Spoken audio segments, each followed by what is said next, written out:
अर्हन्तो भगवन् ऐन्द्रमहिता सिद्धाश्च सिद्धिस्थिता आचार्याजिन शासनोन्नतिकरा पूज्या उपाध्यायका श्री सिद्धांत सुपाठका मुनिवरा रत्नत्रयाराधका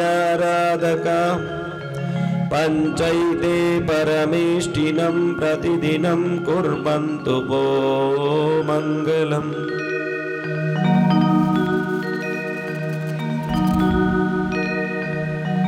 जगत एवं जीव योनियों के ज्ञाता, जगत को आनंद प्रदान करने वाले, जगत के नाथ, जगत बंधु, जगत पितामह पुरुषाधान्य श्री चिंतामणि पार्श्वनाथ स्वामी को कोटि कोटि वंदन।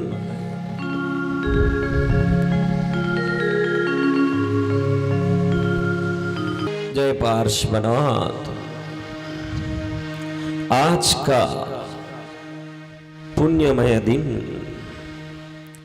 एक नया सूर्य, एक नया प्रकाश, एक नया उदय, एक नया आनंद, एक नया उल्लास लेके उदित हुआ है।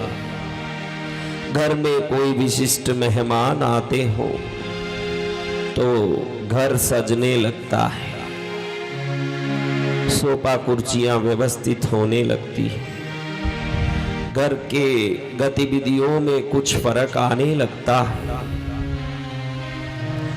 और भी कुछ विशेष मेहमान आते हो, अगर जमाई राजा आना हो तो रोटी की जगह हलवा लेता है, वानगियों की जगह दाल बाटी लेता है। अनेक प्रकार की नई चीजें घर में सजने लगते हैं। और भी कोई विशेष मेहमान आते हो, अगर कोई बड़े राजनेता, कोई मुख्यमंत्री, कोई विशेष व्यक्ति आपके घर आना हो, तब तो सोफा कुर्सी ही बदल जाते हैं, पुराने निकल जाते हैं और नई नई चीजें आने लगती हैं। और घर में तोरण बांधा जाता है, घर को सजाया जाता है, नई थाल निकाली जाती है तिजोरियों से जो अनेकों वर्ष से अंदर पड़ी थी। ऐसी अनेकों चीजें निकाली जाती है जिन चीजों से पूरा घर एक नया प्रकाश लेके आता है। आज एक विशेष मेहमान आए। जितने मेहमान आए, जितनों के लिए आपने घर सजाया, जितनों के लिए आपके घर में परिवर्तन हुए, लेकिन वो सभी मेहमान, वो सभी अतिथि, वो सभी लोग आपसे कुछ लेकर गए हैं। जवाई हो, रिश्तेदार हो, नातेदार हो, पोतेदार हो, नेतागण हो, कोई भी आए जवाई सीख लेके जाता है, दूसरे लोग गिफ्ट लेके जाते हैं, कोई आते हैं तो कम से कम एक समय का भोजन लेके जाते हैं। लेकिन आज हमारे घर एक मेहमान आए हैं, परवादिराज पर्यूषण, जो आपको देके जाएंगे, लेके जाएंगे। ये आपको देने के लिए आए हैं, ये आपको देके जाएंगे। आप भाग्यशाली हो। ये मेहमान आपके लिए कृष्णगिरी तीर्थ में उदित हुए हैं, बड़े भाग्यशाली हैं। कहते हैं पारसनाथ जैसा कोई कहाँ है, चलेंगे कृष्णगिरी सावलिया जहाँ है। तीर्थंकरों के दर्शन जो पाते हैं, बड़े भाग्यशाली कृष्णगिरी आते हैं, बड़े भाग्यशाली कृष्णगिरी आते हैं। पारसनाथ जैसा कोई कहाँ है, चलेंगे कृष्णगिरी सा जब इतना सीना तान नहीं है तो हाथ में मुक्पति हो, फिर नीचे कटास ना हो और एक हाथ चरौले से शोभता हो, फिर आनंद आता है। कम से कम पर्यूषण के पर्व में हमको ये ध्यान लगे कि हम कौन हैं। कोई भी आदमी अपने घर में झाड़ू भी निकालता हो, लेकिन जब ससुराल जाता है तो सीना तान के जाता है कि झाड़ू लेके जाता है। बोलिए, जिस जगह जाता है व्यक्ति के गुण, परिणाम, भाव सब बदल जाते हैं और उसका रूप बदल जाता है। कोई अपने ननिहाल जाता है तो नाना के पास ममता के साथ जाता है, कोई अपने कार्यालय जाता है तो व्यापार का व्यवहार लेके जाता है, कोई अपने संसारिक मित्र के घर जाता है तो मैत्री लेके जाता है, कोई अपने ससुराल में जाता है कि जमाई पने का अखड़ लेके जाता है, कोई मंदिर जाता है तो वो हाथ में पूजा का वस्त्र सामग्री लेके जाता है, कोई उपाश्रय में आता है तो चरौला कटासना लेके आता है। तब समझ में पड़ता है कि ये श्रावक यहाँ आने के बाद भी अगर खाली हाथ ऐसे जींस पैंट पहन के हिलते ही आओगे तो फिर जमाई बन के जितना अकड़ वहां बताया, भगत बन के प्रभु के सामने इतने विवेक नहीं बताए, इसके दोष के भागी भी आप ही बनोगे। कल से थोड़ा ध्यान रख के जब बैठना ही है, या तो चरौला कटास ना लेके, क्योंकि आराधना करना है ये तो निश्चित कर लिया, तभी तो यहाँ पहुंचा। उसके बाद भी आराधना का आनंद नहीं हुआ तो सीधा विराधना करने वाले से भी आराधना के नाम से विराधना करने वाला सबसे बड़ा दोषी है। अगर यूं ही विराधना कर लो तो चले, लेकिन बोलो कि मैं आराधना कर रहा हूं, ये माया शल्य है। क्या शल्य है? ये माया शल्य है। मैं आराधना कर रहा हूं ऐसा बोल के घर से यहाँ से फोन करे परिवार को कि कृष्णगिरी पहुंच गया हूं, आराधना जोर से चल रही है। वो आके देखे तो मालूम पड़े कि यहाँ लवण पानी, न मूंग पानी, न गुड़ पानी, न माल पानी, न दाल पानी।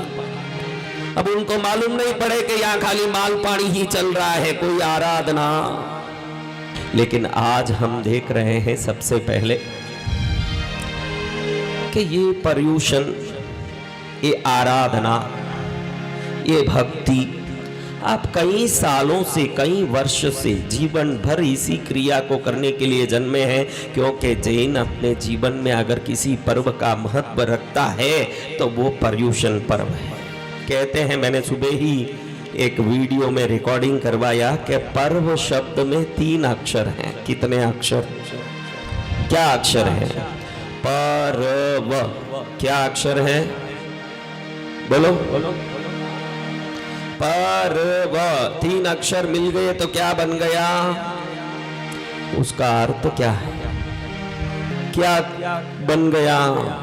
प यानी पाप। क्या? प यानी क्या? र यानी रहित, व यानी व्यवहार। पर्व उसी को कहा जाता है जिसमें पाप रहित व्यवहार किया जाता है। क्या किया जाता है? तो फिर देखोगे कि दुनिया में कौन से पर्व हैं। 3 प्रकार के पर्व शास्त्र में बताए हैं। कितने पर्व? कितने पर्व? उसमें एक में भी पाप रहित व्यवहार होता ही नहीं है। तीनों पर्वों में सिर्फ पर्यूषण पर्व ऐसा है जिसमें पर्व शब्द का कोई सार्थक अर्थ मिलता है। पर्व यानी सबसे पहले भय से उत्पन्न पर्व। कौन से पर्व? भय से उत्पन्न पर्व। दूसरा लोभ से उत्पन्न पर्व। तीसरा विस्मय से उत्पन्न पर्व। विस्मय यानी आश्चर्य से। कैसे? भय से कौन से पर्व उत्पन्न हुए? नाग पंचमी। क्या भैया बोलते हैं? नाग पंचमी, शीतला सप्तमी, ये सब भय से उत्पन्न हुए। हमारे यहाँ तो नाग पंचमी भय से नहीं, सम्यक भी देवी देवताओं के आदर से होता है। लेकिन अन्य धर्मियों कहीं नाग डस तो नहीं लेगा जीवन में कभी, इसलिए भाई नाग पंचमी करोगे, नाग को दूध चढ़ाओगे तो कभी जीवन में नाग डसेगा नहीं। इस डर से वो पंचमी मनाते हैं। वो डर से मनाया गया पर्व। क्या पर्व? दूसरा शीतला सप्तमी, कहीं दाग नहीं आ जावे, चेचक नहीं आ जावे, माता जी नहीं आ जावे। उस जमाने में आप लोग ठंडा करने जाते थे, शीतला की पूजा करने जाते थे ना, अगर वो डर नहीं होती तो आप पूजा करते हैं। ये डर से उत्पन्न, अब लोभ से उत्पन्न पर्व। कौन से पर्व? दिवाली। क्या मना रहे हो? दिवाली क्या है? लक्ष्मी जी की पूजा करूला, माने लक्ष्मी जी घणो धन देवेला। ये क्या है? क्या है ये શું છે? એ લક્ષ્મીની પૂજા શા માટે કરવાની? કે લક્ષ્મી તમને મોક્ષ આપશે, લક્ષ્મી તમને શું જ્ઞાન આપશે? શું આપે લક્ષ્મી? ને લક્ષ્મીની પ્રાપ્ત કરવા માટે જે પ્રયત્ન થાય છે એને શું કહેવું? લોભ. એ લોભથી ઉત્પન્ન પર. ત્રીજું વિસ્મયથી ઉત્પન્ન પર. ત્રીજું શું? વિસ્મય. વિસ્મય એટલે સૌથી પહેલા માણસ જ્યારે ચાંદને જોવ્યું, જ્યારે સૂર્યને જોવ્યું, જ્યારે અગ્નિને જોવ્યું તો એને આશ્ચર્ય થયું કે ये શું ખડકે છે, ये શું बिजली આવે છે, ये શું પ્રકાશ છે? વિસ્મય. વિસ્મયથી उत्पन्न पर्व છે सागर पूजा, सूर्य पूजा, चंद्र पूजा, अग्नि पूजा। ये सब विस्मय से उत्पन्न पर्व। ऐसे अनेक प्रकार के पर्व, लेकिन आत्मा के मंगल के लिए अगर कोई पर्व है, आत्मा के कल्याण के लिए अगर कोई पर्व है, आत्मोद्धार के लिए कोई पर्व है, आत्म उन्नति के लिए अगर कोई पर्व है, आत्मा के मंगल के लिए अगर कोई पर्व है, आत्मा की सद्गति के लिए अगर कोई पर्व है, आत्मा की मुक्ति के लिए अगर कोई पर्व है, तो पूरे विश्व में हजारों धर्म हैं, लेकिन एक ऐसे तीर्थंकरों से प्रणीत धर्म है जिस धर्म में बताया गया पवित्र पर्व है पर्वादिराज पर्युषण महापर्व। तो ऐसे पावन पर्व में आज आप सबको सुबह में हमने प्रतिक्रमण कराया, भक्तामर के 6 गाथाओं का अर्थ हमने सुना। कितने लोग सुने? और कई बातें हमने देखी, लेकिन आज सबसे पहले हमको देखना है कि आज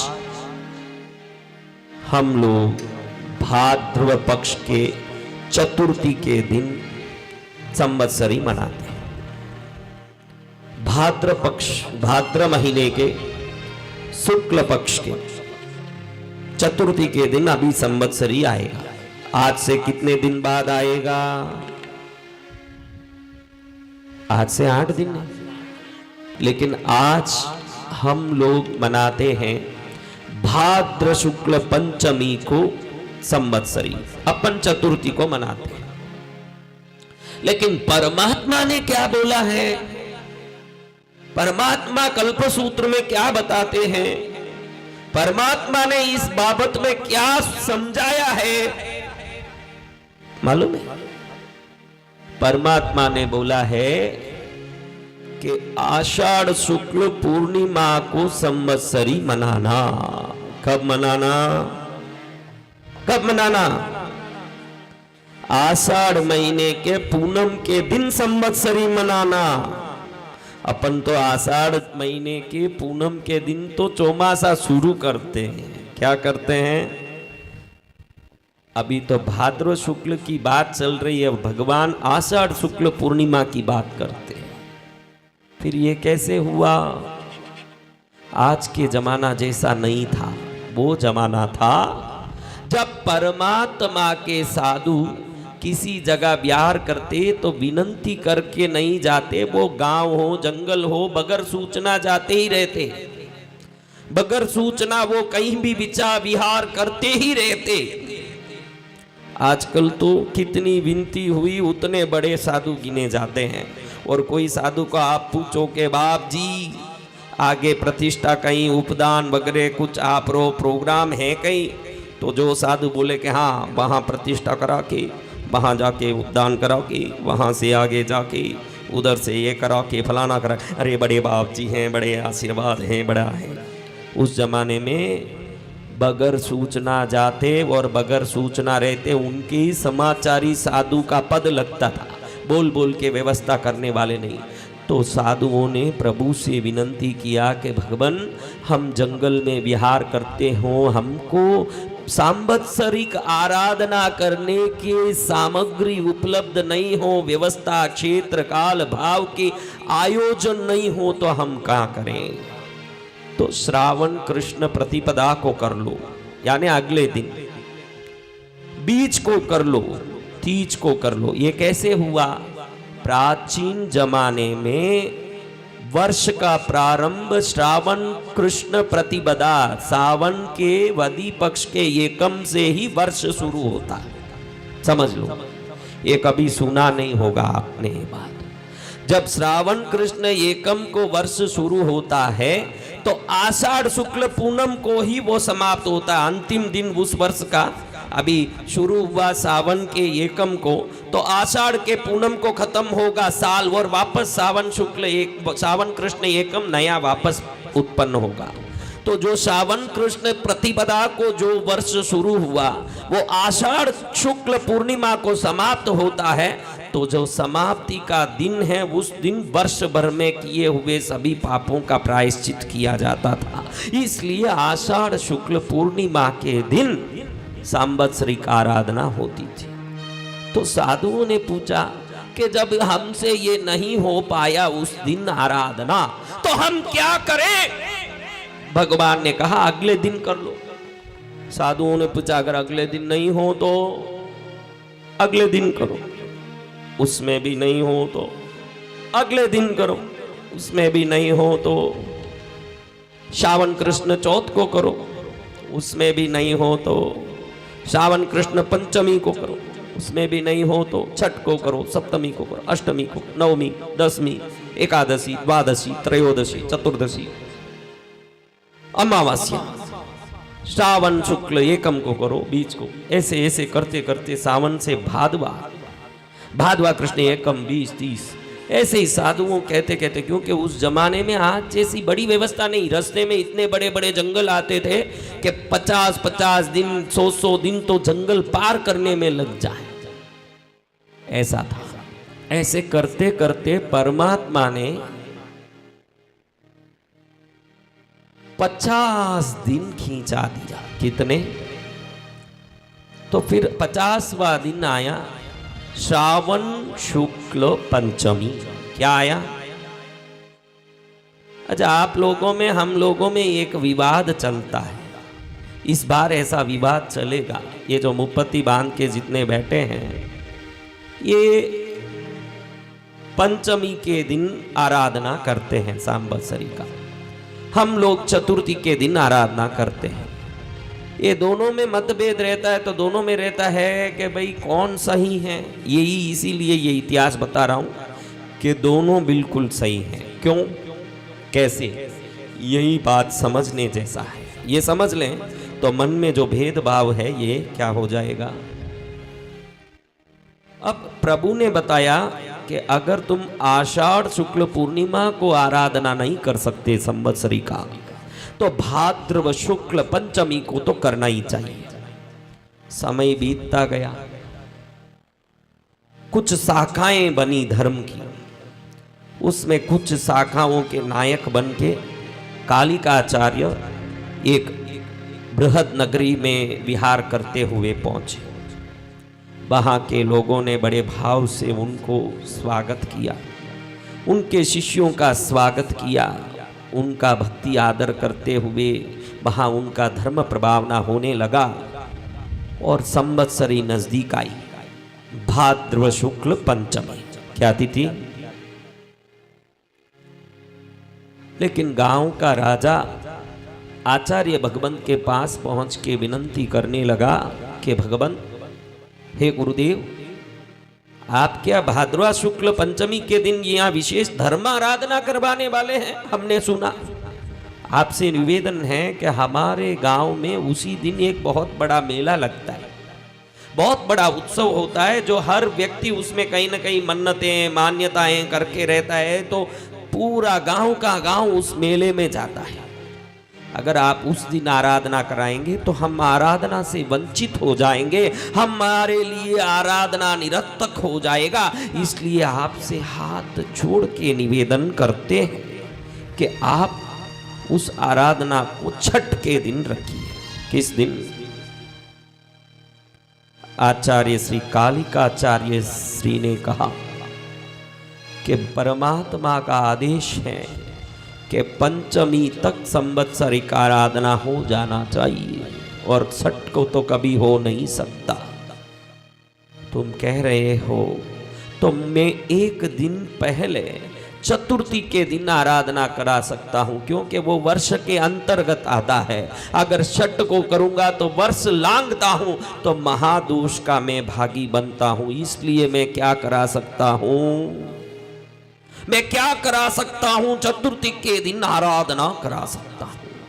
तो कालिकाचार्य भगवंत ने समस्त संघ की अनुकूलता को देखते हुए, समस्त संघ की व्यवस्था को देखते हुए, समस्त संघ के कल्याण को देखते हुए चतुर्थी के दिन आराधना करें। अब सोचने जैसी बात है कि उस संघ में कालिकाचार्य भगवंत ने अगर चतुर्थी के दिन आराधना कराई उस बार, तो अगला वर्ष उनका कब पूरा होगा? बोलो। अगर अगली बार पंचमी को करें तो क्या हो जाएगा? एक दिन लांघने का दोष लगता है ना। वर्ष के अंतर्गत किए हुए सभी पापों का प्रायश्चित वर्ष के अंतिम दिन में होना कि अगले दिन होना? हाँ, तो कालिकाचार्य के जिस आमनाय के प्ररूपण के पीछे चलने वाले सभी धर्म तपागच्छ, कर्तरगच्छ, त्रिस्तुतिक संघ आदि इसी कालिकाचार्य परंपरा से हुए। तो आज तपागच्छ, कर्तरगच्छ, त्रिस्तुतिक संघ आदि सभी परंपराएं आज भी जो चौथ के दिन संवत्सरी हुई वो लांघे नहीं, इसलिए आज भी चतुर्थी के दिन संवत्सरी करते हैं। जो उनसे भिन्न मत थे, जो मंदिर मार्गियों में ही पार्श्व चंद्र गच्छ, कौन सा? अचल गच्छ। अचल गच्छ एक छोटा सा गच्छ है। पार्श्व चंद्र गच्छ तो बीकानेर के तरफ थोड़ा सा है, पार्श्व चंद्र गच्छ बीकानेर की तरफ। ये दोनों गच्छ अपने मूर्ति पूजक संघों में और स्थानक वासियों की परंपरा, तेरापंथी धर्म सभा की परंपराएं आज भी पंचमी के दिन संवत्सरी मनाते हैं, क्योंकि वो कालिकाचार्य के परंपरा के नहीं थे। वो पहले से ही पंचमी को संवत्सरी करते थे, तो वो पंचमी को करते आए। और बाद में जिन्होंने राजा के विनंती को स्वीकार करते हुए, राजा की विनंती को मान में रखते हुए चतुर्थी के दिन जिस आमनाय ने संवत्सरी किया, वो आगे चल के क्या करने लगे? हाँ, चतुर्थी को करने लगे। अब ना तो आप में दोष है, न चतुर्थी में करने वाले में दोष है। फर्क इतना ही है कि हमको किसी भी तरह, किसी भी प्रकार से एक साल में एक बार तो अच्छी तरह हमको साफ कर लेना चाहिए। दिन की चिंता नहीं करना चाहिए, सफाई की चिंता करनी चाहिए। अगर सफाई अच्छी तरह होता हो तो हर दिन शुभ है, और सफाई नहीं हुई तो शुभ दिन भी अशुभ है। ये ध्यान में रखते हुए हमको सफाई करना है। आज हम सफाई की बात कर रहे हैं, तो हमने सबसे पहले देखा कि संवत्सरी शुरू कैसे हुआ। आज आपको पता चला कि भाई ऐसे शुरू हुआ है हमारी परंपरा। कोई चौथ को करता है, कोई पंचमी को करता है, लेकिन शुरू ऐसे हुआ। जिस समय वो शुरू चतुर्थी को हुआ, तब से वो चतुर्थी को होने लगा, क्योंकि आप वर्ष को लांघ नहीं सकते, एक वर्ष का उल्लंघन नहीं कर सकते, एक दिन भी अतिक्रमण नहीं हो सकता। इसलिए क्या हुआ? बोलते रहो भाई। हाँ, बिल्कुल बोलते रहोगे तो मुझे आनंद आएगा और मुझे लगेगा कि आपको भगवान जिह्वा धर्म के शब्द बोलने के लिए दिया है। वरना तो आप खूब पंचायत करते ही हो। आप कोई ऐसे नहीं हो कि बड़े मौन धारक हो, कि मौन गुरु हो, कि सिद्ध गुरु हो, कि ऐसा कुछ नहीं। प्रपंच करता ही है आपका जीव। लेकिन यहाँ आने के बाद वो शांत हो जाता है, क्योंकि ये जीभ का काम ही ऐसा है, ये आँख का काम ऐसा ही है। कौवा जब ऊपर से देखता है तो नीचे दान पड़े हैं, कहीं अच्छे यूं उत्तम सामग्री पड़े हैं, सोने के आभूषण मोती भी पड़ा है, लेकिन कौवे के नज़र में मरा हुआ चूहा ही दिखता है, दूसरा कुछ नहीं दिखता। क्योंकि इंद्रिय का स्वभाव है कि वो खराब चीज़ों पर जल्दी जाके लग जाता है। अच्छी चीज़ में बोलना हो, आपकी चार बहन वहाँ बैठी होती तो अभी तक राजकोट में कौन कौन भाग गई, कौन कौन रह गई, उसका बात बड़े जोर शोर से चलता। लेकिन यहाँ गुरुदेव कुछ पूछने लगते हैं तो एकदम जीभ क्या हो जाता है, तलवे से चिपक जाता है। तो आपसे निवेदन करता हूँ इस जगह बोलते रहो, ताकि वहाँ मरा मरा बोल के जितना कर्म बांधा, यहाँ राम राम बोल के उतना ही कर्म खप जाए, तो हमारा बेड़ा पार हो जाए। और अब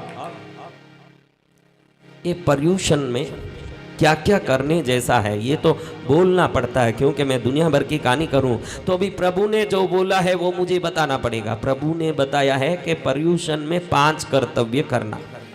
अब कई बुढ़ियां बैठ के पंचायती करती रहती है, मैंने देखा है कि इसमें कौन सा कर्तव्य बड़ा है न कौन सा कर्तव्य छोटा है, कौन सा करने जैसा है न कौन सा छोड़ने जैसा है। ऐसी पंचायती एक चलती रहती है कि अरे वो बहुत बड़ी चीज़ है, वो तो करना पड़ेगा, वो तो कहीं को नहीं, ठीक है वो नहीं करो तो ही चला। ऐसी बातें महिलाओं में चलती है।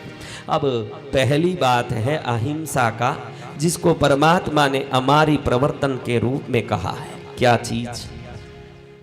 दूसरी बात साधर्मिक भक्ति, तीसरी बात क्षमापना, चौथी बात अट्ठम तप, पांचवी बात चैत्य परिपाटी।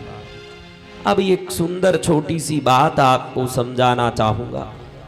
500 किलोमीटर की रेलवे पटरी हो, कितनी? कोई कहे कि बीच में से एक 5 मीटर निकाल दें तो क्या फर्क पड़ता है। आपको पूछ रहा हूं कि 500 किलोमीटर की पटरी हो रेलवे की, बीच में से एक 5 मीटर उखाड़ के निकाल दें तो क्या होगा? हाँ, 1 इंच भी निकाल नहीं सकते। बीच में अगर 1 इंच भी निकल गया तो रेल डिगमिगा जाएगा और क्या हो जाएगा? क्या हो जाएगा? बस समझ आ रहा ना? जिनेश्वर की आज्ञा रेल की पटरी है। अगर बीच में कहीं थोड़ा भी उखाड़ने की कोशिश करोगे तो आपकी गाड़ी गुड़ने वाली है, या 1 इंच भी सरक नहीं सकता।